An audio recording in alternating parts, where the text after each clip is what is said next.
Welcome to our channel. இந்த வீடியோவில் நம்ம என்ன பார்க்க போகிறோம் அப்படின்னா, நாங்கள் இந்த வீக் வந்து கோயிலுக்கு போயிருந்தோம். 2 கோயிலுக்கு போயிருந்தோம். ஒன்று தென் திருப்பதி, இன்னொன்று அங்கேருந்து பக்கத்தில் ஆஞ்சநேயர் கோயில் ஒன்று இருந்துச்சு, அங்கேயும் போயிருந்தோம். அந்த ஆஞ்சநேயர் கோயிலில் எனக்கு ரொம்ப பிடிச்ச ஒரு விஷயம் இருந்துச்சு. அது இந்த வீடியோவில் வந்துட்டு நான் அட்டாச் பண்ணியிருக்கேன். லாஸ்ட்டில் ஃபுல்லாக செக் பண்ணி பாருங்கள். ரொம்பவே டிஃப்ரெண்ட்டாக இருந்தது. நாங்கள் கோயிலுக்கு போகிறதுக்கு பிளான் பண்ணியிருந்தோம். அப்பா வந்து காலையிலேயே சண்டே வெளியில் போகும்போதே கிளம்பிட்டாங்க வேறு எங்கேயோ. அவங்க போயிட்டு வரக்கே லேட் ஆகிடுச்சு. அதுக்கப்புறம் கோயிலுக்கு போகலாமா வேண்டாமா அப்படிங்கிற ஒரு டபுள் மைண்ட்லேயே இருந்தோம். வரக்கு லேட் ஆனனால அப்புறம் அப்பா 9:30 போல் தான் வந்தாங்க. வந்தோடனே நாங்கள் கிளம்பிட்டோம். அதுக்கப்புறம் கோயிலுக்கு போனோம். தென் திருப்பதிக்கு வழியே தெரியல, சுற்றி சுற்றி போனோம். கவர்னர்லாம் வராங்கன்னு சொன்னனால அந்த ரூட்டெல்லாம் எங்களை மாற்றி விட்டுட்டாங்க. ஸோ ரொம்பவே லேட்டாக தான் கோயிலுக்கு போனோம். போகும்போதே செம்ம வெயில் ஆகிடுச்சு. போய் சாமி கும்பிட்டு வந்தோம். அங்கே போகும்போது ஃபோனெல்லாம் உள்ளே வாங்கி வச்சுட்டாங்க. ஸோ வெளியில் இருக்க ஒரு சில இது மட்டும்தான் வீடியோஸ் கிளிப் எடுத்தோம்.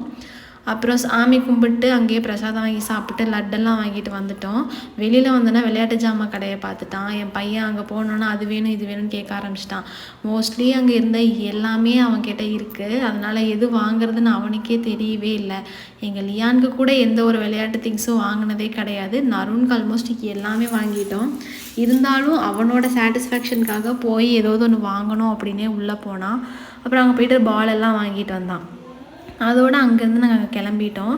அப்புறம் எங்கள் வீட்டுக்கிட்ட ஒருத்தவங்க சொன்னாங்க, அங்கே வந்து அங்கே தென் திருப்பதியிலேருந்து ஒரு 5 கிலோமீட்டர்ஸில் வந்துட்டு ஒரு ஆஞ்சநேயர் கோயில் இருக்குது, நல்லாயிருக்கும் போங்கன்னு சொல்லியிருக்காங்க. அதுக்கப்புறம் நாங்களும் அப்படியே கேட்டு அந்த கோயிலுக்கு போயிட்டோம்.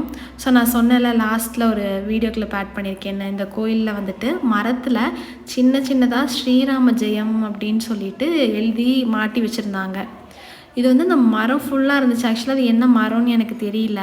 அந்த மரம் ஃபுல்லாகவே கட்டி வச்சுருந்தாங்க. அங்கே நாங்கள் போகும்போது ஆஞ்சநேயர் மட்டும் தான் கும்பிட்டு கோயிலை சுற்றி வந்துட்டோம். அப்புறம் நான் அந்த மரத்தில் பார்த்தேன். நான் போகும்போதே குட்டி குட்டியாக எழுதியிருந்துச்சு. ஆனால் அதை நான் சரியாக கவனிக்கல. சாமியெல்லாம் கும்பிட்டு வந்துட்டு உட்காரும் போது தான் அம்மா சொன்னாங்க, மரத்தில் பாரு ஸ்ரீராம ஜெயம்னு எழுதியிருக்காங்க அப்படின்னு. நம்மளாம் ஆஞ்சநேயர் காலத்தில் பேப்பரில் தான் ஸ்ரீராம ஜெயம் எழுதி கோர்த்து போடுவோம்.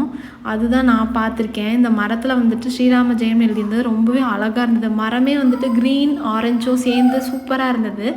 நீங்கள் இந்த மாதிரி பார்த்துருக்கீங்களான்னு கண்டிப்பாக என்கிட்ட சொல்லுங்கள். இந்த கோயிலுக்கு நீங்கள் போயிருக்கீங்களா அப்படிங்கிறதும் கண்டிப்பாக சொல்லுங்கள். அதுக்கப்புறம் அங்கே போய் சாமி கும்பிட்டு கொஞ்சம் நேரம் உட்காந்துட்டு அதுக்கப்புறம் சரி ரொம்ப வெயிலாக இருக்குது கிளம்பலாம், எங்கள் நருண் வேறு கிளம்பலான்னு சொல்லி டார்ச்சர் பண்ண ஆரம்பிச்சிட்டான். ஏன்னா பயங்கர வெயிலாக இருந்தது.